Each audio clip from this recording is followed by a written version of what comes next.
Welcome to McPlum, simple solutions served daily. In this video, I will explain how to connect Binance to NFT platforms. First, it's essential to understand the basic relationship between your Binance account and various NFT marketplaces. We'll cover setting up your Binance account, funding it with the right cryptocurrency, and then securely transferring those funds.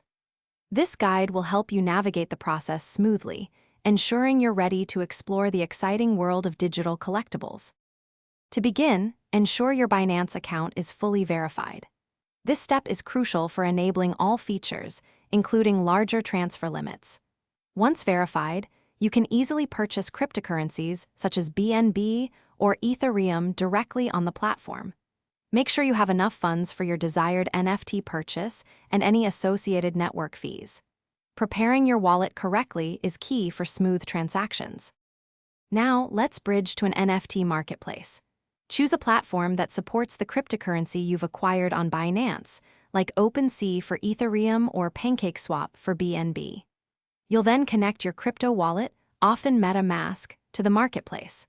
Always double-check that you're on the correct network, such as Ethereum Mainnet or Binance Smart Chain, to avoid any transfer issues. With your wallet connected and funded, you're ready to explore and purchase NFTs. Take your time browsing the various collections and artists to find a digital asset that truly resonates with you. Once you've made your selection, simply follow the marketplace's prompts to complete the transaction using your cryptocurrency. Remember to check the description for a link to amazing leak-proof containers for easy meal prep, plus other great deals. Thanks for watching, stay juicy, and subscribe.